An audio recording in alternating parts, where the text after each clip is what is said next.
Welcome to episode number 45 of Talking Mopars and another installment of High Performance Heritage. This time around, we're going to be talking about the Ramchargers. So without further ado, if you are a Mopar enthusiast, then you are in the right place. Don't go anywhere. You're tuned into the best Mopar enthusiast-driven podcast on planet Earth. And I am your host, Chris Albrecht, better known as the Mopar Hunter, and this is Talking Mopars, High Performance Heritage.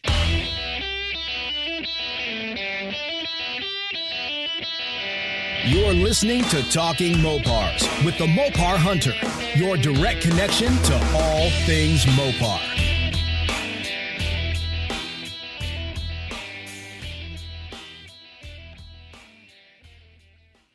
Welcome back, my friends, to another episode of Talking Mopars. I hope you're as excited as I am about this episode because we're talking about the Ramchargers. We're going back to the early days of Mopar drag racing, and we're going to talk some quarter-mile stuff today. We're going to talk about a team that was built from within Chrysler, and, you know, if you don't know who the Ramchargers are, maybe you're sitting there like, Ramcharger, I thought, isn't that a two-door SUV by Dodge?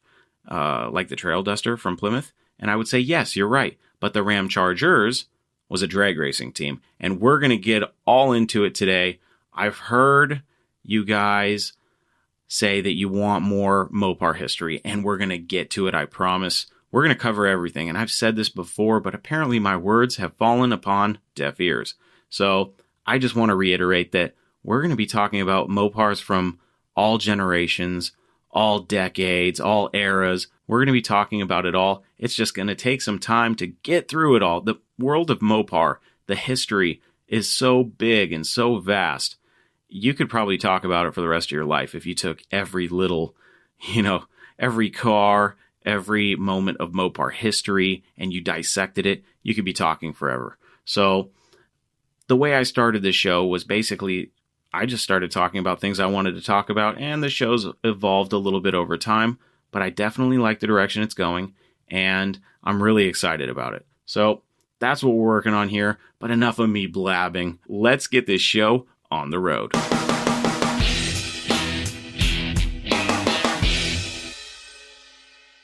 This week's project car of the week is one of my favorite cars that I've come across recently, and it was posted on the Mopar Hunter Facebook page on Tuesday, August 11th at 12 p.m. It pretty much checks all of the boxes for what I think is great in a project car, so let's not beat around the bush. Let's read the ad. 1968 Dodge Coronet Super B, $12,500, Omaha, Nebraska. West Virginia car, original numbers matching 383 4-speed. Tag still intact on transmission, rear end, and carburetor. Includes fender tag and build sheet, clean Nebraska title. Needs complete restoration, does not run, but motor spins free. Folks, what we have right here is the quintessential ratty Mopar muscle car, a 1968 Super B. The first year for Dodge's budget street brawler aimed at the youth enthusiast market during the rise of the muscle car era and the answer to Plymouth's Roadrunner. Folks, I love Super Bs, and I really want to have one in my collection someday. I've actually thought about not even getting a new Challenger and just finding an old Super B that I could build a modernized A12 with a modern Hemi and a 6-pack EFI setup, just because the idea of that car sounds really cool to me. But, of course, this is a 1968, so while it wouldn't necessarily make a good A12 tribute car, it would still make one hell of a cool ratty Mopar with a modern power plant, but I digress. This B would be an awesome project car for someone, or heck, get it running and drive the wheels off of it. This car has perfect sunburn patina, and I'm not sure why, but faded bumblebee stripes look awesome on these old ratty Bs, and they really kick up the cool factor on these ratty Mopars for me, especially with the Super Bs, because in my opinion, it has one of the greatest graphic packages of all time. On the rear tail end of it, it's got the bumblebee stripe, and it's got the circle that says Super B, and it's got the Super B in it. I just think it's really cool. But this car is numbers matching, which is amazing, and even more amazing is that this thing still has the tags on the trans, rear end, and carb. Not to mention that it even has the fender tag still attached, and, the picture of this thing shows under the seat is an amazingly well-preserved build sheet, which is really, really cool. I mean, what's not to like about this thing? It even has a clean title, for God's sakes. The engine isn't stuck, which is good, but it doesn't run, which means it doesn't drive. But you know what I like about that? The low price of $12,000. $12,500 if we're being specific. But let's be real. As long as the engine ain't stuck, you know as well as I do that the odds of getting this old Mopar fired up are definitely in our favor. And hey, did I mention this car is a 4-speed? Man, I'm about to liquidate all of my Mopars and head out to Nebraska and get this thing if it isn't already sold by the time this episode airs. You know what I mean? But, of course I'm kidding, but nobody wants to buy my junk when there's cool cars out there like this that still need to be saved. But this car, it does need work all over the place. The interior, the exterior, under the hood, the suspension. And I'm sure it's all pretty extensive work, but the car is complete. And, that alone makes it a great project, in my opinion, because it's hard enough to find a numbers matching project car, let alone a project Super B that has a lot of the necessary things for documentation for nearly $10,000. You know what I mean? This thing's $12,500. That's not bad. That's not a far stretch from 10. I've seen project Super Bs and Coronet RTs and Chargers, closer to 20,000 or even in some cases over 20,000, well over 20,000. So for 12,500, I'm not complaining, but of course I'd like to get it for 10 grand, but me, I'm a low baller. But I think you'd be really hard pressed to find something equivalent in the market right now for around the same price for a car that's complete like this. But if there are any out there that you know of, let me know because I'd love to check them out and feature them right here on Project Car of the Week. Folks, $12,500, in my opinion, this is a great buy for a really cool car. This is one of those instances where, once again, I'm a day late and about $12,499 short because I would love to have this car. And I would absolutely pay every single penny the seller wants for this thing without thinking twice.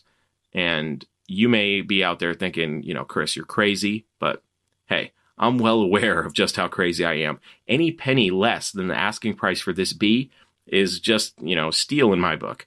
But in all seriousness, I hope someone out there listening to this, jumps on the Mopar Hunter Facebook page, finds the car, and makes a deal on it to save it. So that's Project Car of the Week. No Mopar left behind.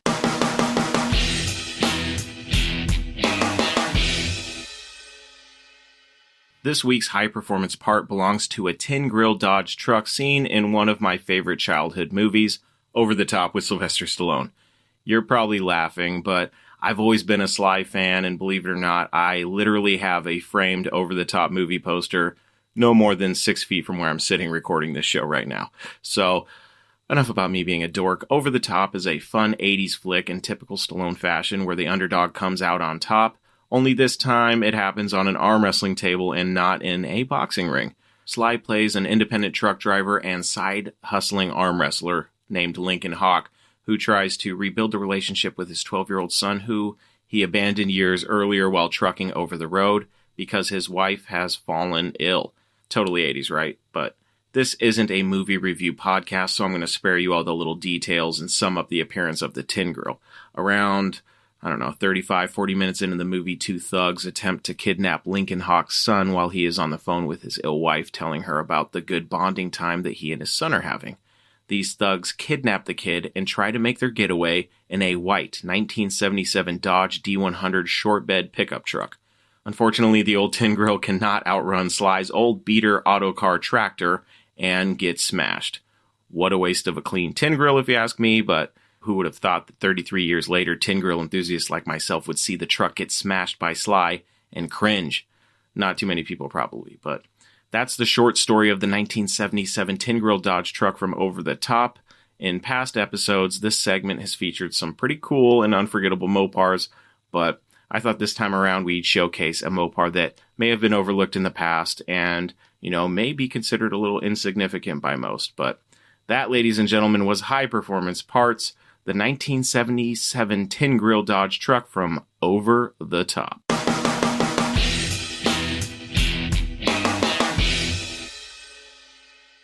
This week's listener story is an old one that somehow got lost in the shuffle, and it comes to us from one of my work friends, Adam Hare. This is Adam's story. Growing up, my dad always had some sort of classic car in the garage, but mostly Chevys, 355 Chevy trucks and a 50s Cadillac. But my favorite car ever was a 1947 Plymouth Coupe Deluxe, brought home with a tow rope, no engine, and the brakes hardly worked. This was our project car that was supposed to be my first car, but life happens, another story. Anyways, we had a Chevy 327 with tri-power sitting on an engine stand in the garage. I'm sure it's a sacrilege to Mopar, but the car screamed. New paint, custom interior, it was a beautiful car. Fully restored, sitting in our garage. My mother brought groceries inside and must have bumped into my dirt bike because when I got home from school, my bike was leaning into the driver's side door with a fresh scratch and dent. Adam in Everett, Washington. Hey Adam, thanks for sending in your story. You know, I've said this before. I'm a car enthusiast first, but I am extremely passionate about Mopars. That being said, I love all cars. And, you know, I think it's really cool that you guys had so many Chevy trucks because they're beautiful. They're beautiful trucks. You know, I'm not going to lie. I'm not going to pretend like I don't like Chevys. You know, they're cool. And a 50s Cadillac, those cars are pretty cool too. But when it comes to the earlier Mopars, you know, the 40s and 50s cars, I think they're really cool and they make great hot rods. You know, I don't see them enough, which is a little bit disappointing. When I go to hot rod shows, you know, you see a ton of Fords, ton of Chevys, but the amount of Mopars that you see, the old ones, there aren't enough of them. And I wish I could see more. The fact that you had a Chevy in the Mopar, as far as being sacrilege, sure. You know, I'm not really one of those guys that will really knock somebody too hard. I joke about LS swaps and whatnot, but the fact of the matter is, cool is cool. I'm not going to deny something that is really nice, you know, from being cool just because, oh, it's a Plymouth with a Chevy engine in it. You know, would I prefer it to have an old school Hemi? Yes, absolutely. That car would have been way cooler with a Hemi in it. But, you know, I'm not going to knock you. I think it's cool that it had tri-power. That's sweet. You know, it's a shame that you don't have the car now. I'd love to see it, but you did share some pictures of the car, and I will try to dig those up through the email and share those on social media. But thanks, Adam, for sending in your story. Really cool car.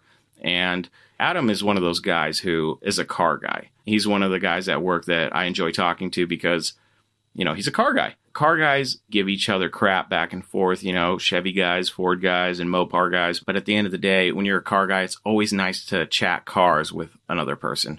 But you all know me. I love to talk Mopars. So back to talking Mopars. Thanks, Adam, for sending in your story, buddy. I appreciate it. But before we move on to the segment all about the Ramchargers, I just wanted to say that I am still trying to get organized with all these stories. So bear with me. If your story hasn't been shared, I will get to it. So with that being said, let's talk about the Ramchargers.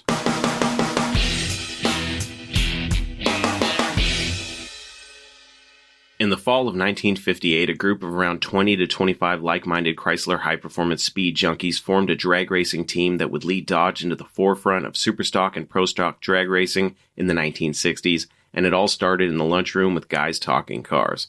The group consisted of entry-level Chrysler engineers who were part of the Chrysler Engineering Institute, and these guys had an interest in hot rodding and high performance.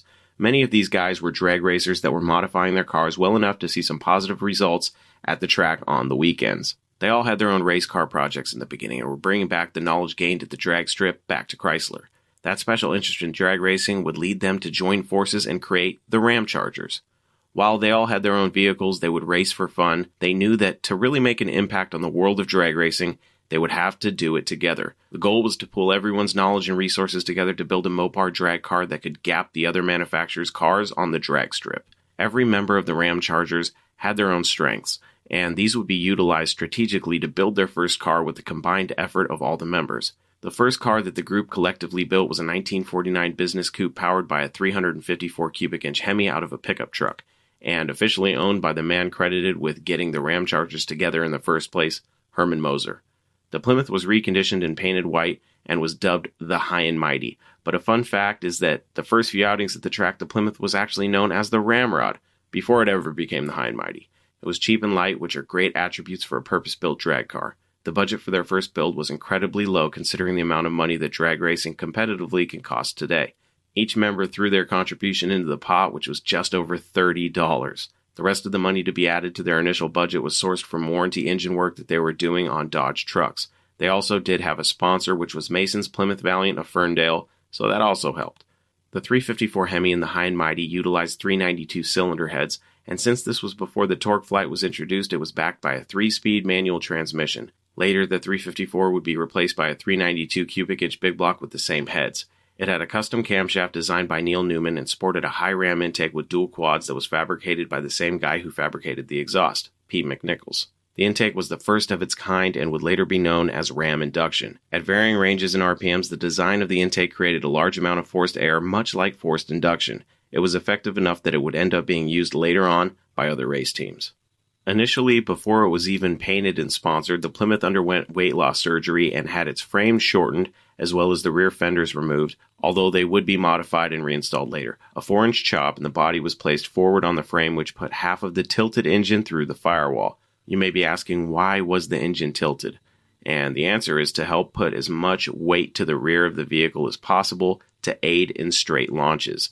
The rear wheels and tires were relocated inward, and the suspension was also customized with a coil suspension from a Buick in the front and a custom multi-link setup in the rear, which was engineered by Dick Burke. The High and Mighty competed in the C-Altered Racing class and even managed to set a speed record for its class the first time it ran at the 1959 NHRA Nationals in Detroit, Michigan. It laid down a 14:41 at 103 miles per hour. Not bad for a race car built on a budget.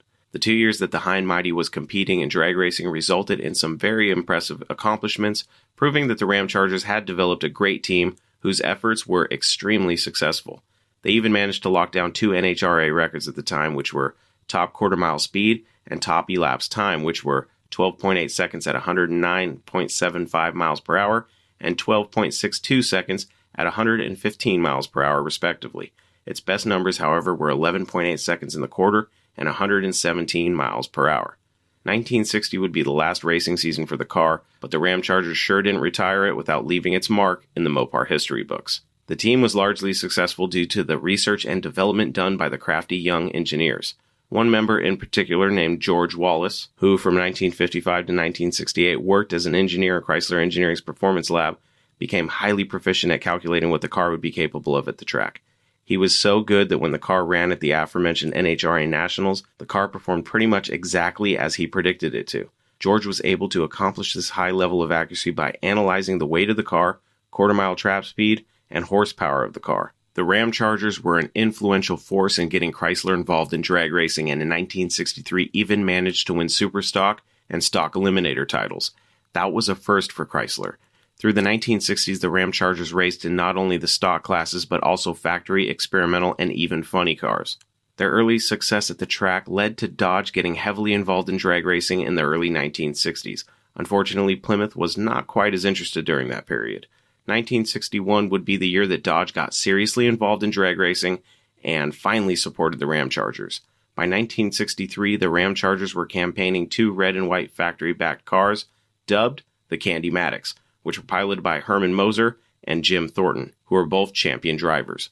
Why the name Candy-Matics? Because of the paint and the automatic transmissions the 2 cars had. At this point in the story is where I should dive deep into the introduction of the Max Wedge engines in 1962, because I believe that that was the first true year of Mopar muscle cars, but I'm actually going to be doing another installment of High Performance Heritage that focuses on the Max Wedge era, so stay tuned, and don't worry, you didn't think I was going to skip over the Max Wedge, did you?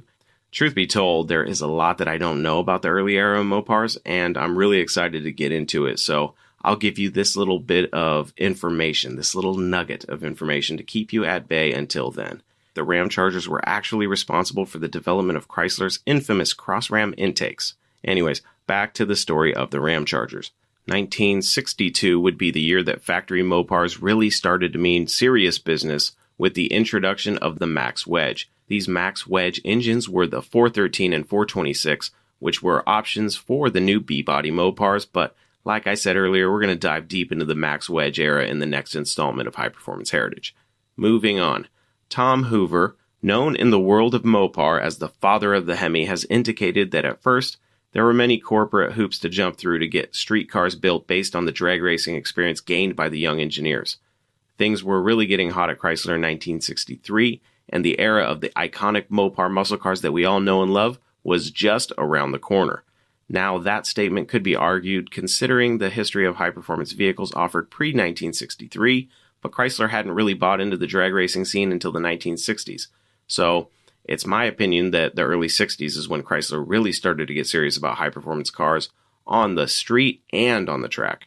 In 1964, the Ramchargers started playing with the almighty elephant, the 426 cubic inch race Hemi.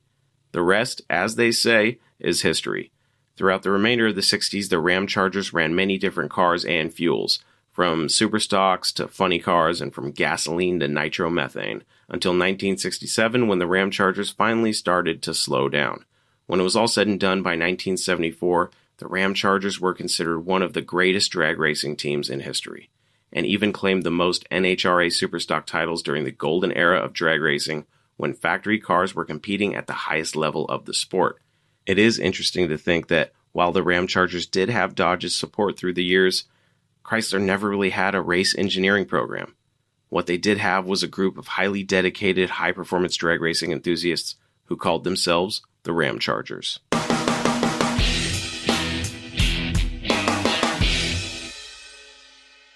What a fun story. Admittedly, there is a lot of the story that I left out, but I really think you should find a copy of the book We Were the Ramchargers by David Rockwell, who was a member of the Ramchargers. I'm actually looking to snag a copy of that book myself. The book is the history of the Ramchargers as told by those who were there and lived through the experience. For the book, David interviewed over 40 of the Ramchargers. I know in the story that I mentioned, there was 20 to 25 in the beginning. Well, over the history of the Ramchargers, there was well over 40 members. So, yeah, there were that many. The story I shared with you guys today was merely a lightweight version of the beginning of the story. So, if you want to get the full meal deal, go pick up a copy of that book. But going back to the first car campaigned by the Ramchargers, I thought it was pretty funny that the tack in the car had the words, "Shift, damn it," handwritten along with the skull and crossbones at 5,500 RPMs. How awesome is that? I thought that was really cool and probably, as lame as it sounds, that's one of my favorite things about the car. But folks, I said it before and I'll say it again. I am no Mopar expert. There is just so much I don't know about Mopars, and the more I dive into the history, the more enthusiastic about Mopars I become. I recently did an interview on a very, very popular podcast where I was asked about the history of the 440, and it caught me super off guard. I was not ready for the question, and, I had to be honest. I never really gave much thought about the history of the 440 until that moment on the podcast where I was like, oh, I'm caught off guard right now. You know what I mean? But I realized at that exact moment that I really need to start diving into the history of some of the engines throughout Mopar history to gain more knowledge about them. So let it be known, we are going to be getting into the history of engines too, not just the Hemi, because I did a whole series on that. We're going to get into the other engines. I don't want to leave any Mopar stone left unturned. So there's so much to learn, and I'm excited to get into it. I hope you are too. The interview I did on the podcast is going to be released soon, and I'm excited to share that with you. But I'm going to be honest. It's a hell of a lot different being on this side of the mic than it is on the other side of the mic. I was nervous, and I brain farted a few times, when I was asked the question about the history of the 440, because I never really gave it much thought, so I really didn't have an answer, and I'm not the type of guy to BS anybody. You know what I mean? I've never claimed to be a Mopar expert. I'm a student of Mopar history. And, everything that I talk about on this podcast, I've done some research on to make sure that I'm not feeding you false information. So don't ever worry about that. Hopefully we can learn something together on this show. But more on that in the next couple weeks. I'm just extremely grateful I was invited on as a guest at that show. I just wish I had been a little bit more prepared. That's my fault. I take full responsibility. And I'm sure I'm going to get plenty of hate mail for that. A Mopar guy has a podcast about Mopars and he doesn't know the history of the 440. He's a sham. But, hey, I'm not going to lie to you. I don't know enough. I don't know enough about the history to speak on it like I'm an expert. So I refuse to do that. But I'll tell you what I'm going to do. I'm going to get all the history that I can dig up on the 440, and I'm going to share that with you, and we can share an educational podcast together. All right? But before we actually close out this show, I did want to remind you guys about my friends over at hemipages.com. They are still going full steam ahead on the Build Mopar project, which is going to be a 1968 Dodge Dart Superstock tribute car with a modern Hemi in it. And so far we've picked the car, we've picked the color, which is going to be burgundy, and now we're going to choose the power adder. So we're all going to vote, and we're going to see which power adder comes out on top. There are 7 choices, and here are the 7 choices. Naturally aspirated, It's going to be a 448 cubic inch Arrington stroker Hemi. So that's one option. You have a single turbo option.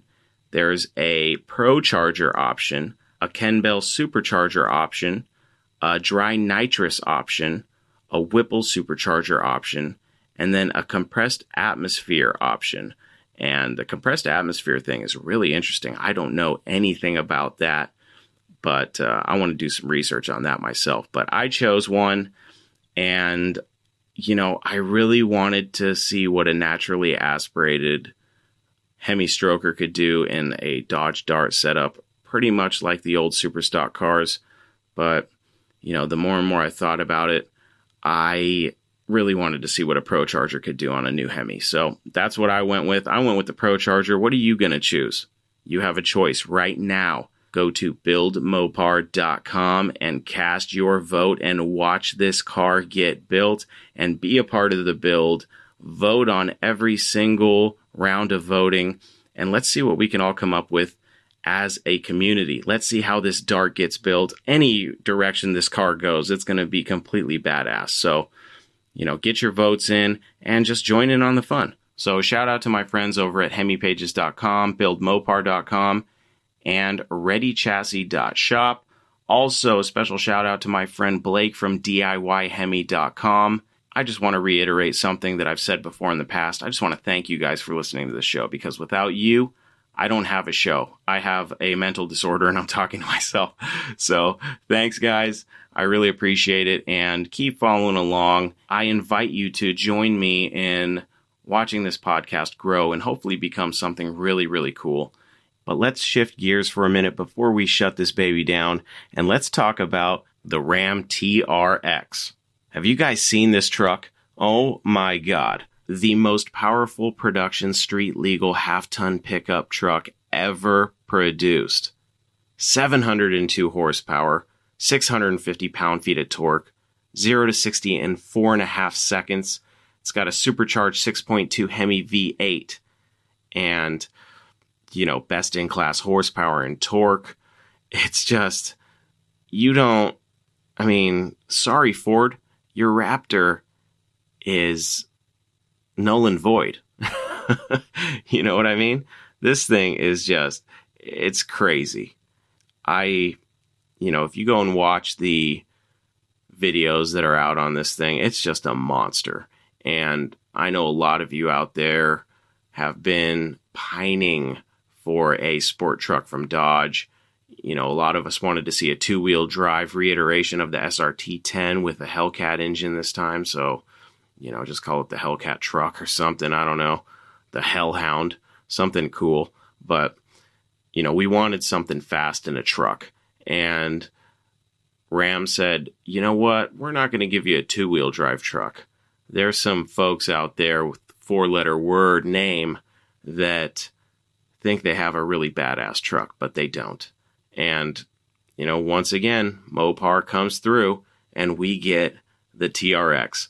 Long rumored, we've seen the concept before. The concept looked cool, but when they released pictures of the real TRX, oh my God, I fell in love immediately. This thing looks mean. It is everything I wanted it to be, because when I heard they were coming out with the TRX and what they were planning on doing with it, I thought, the Raptor, like I've said, I'm a car enthusiast. I can appreciate something nice, and the Raptor, it's a nice truck, okay? Don't tell anybody I said that, but it's a nice truck. But I knew that Ram, it would only be a matter of time before Ram said, okay, cool, hold my beer, check this out.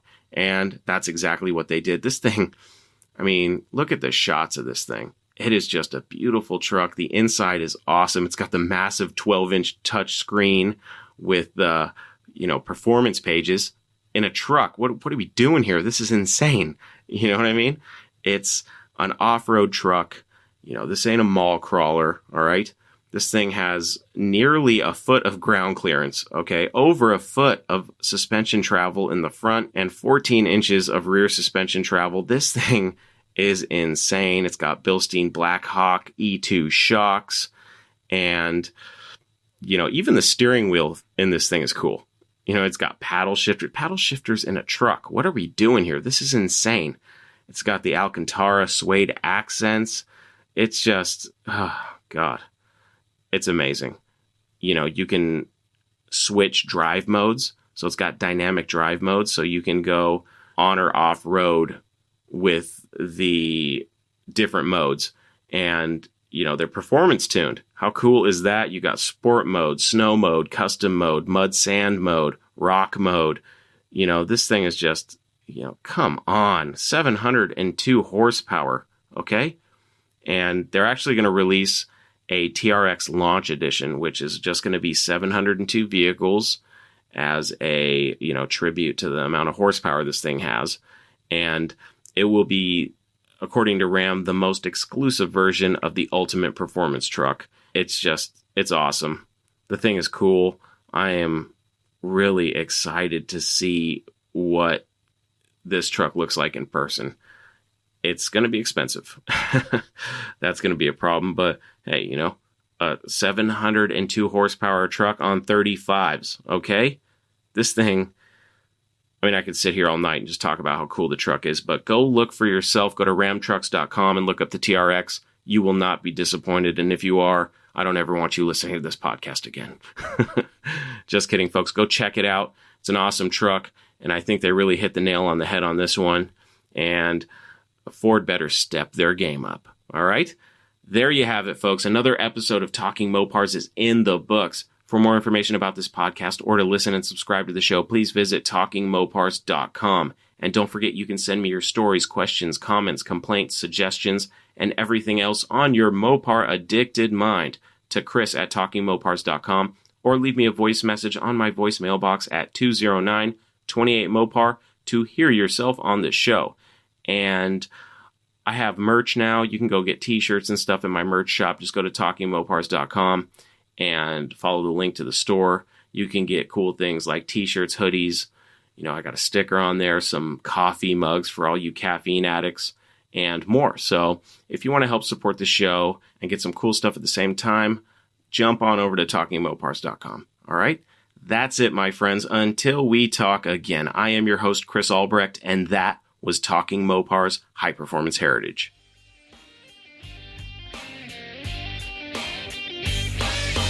Thank you for listening to Talking Mopars, your direct connection to all things Mopar. Until next time, remember, no Mopar left behind.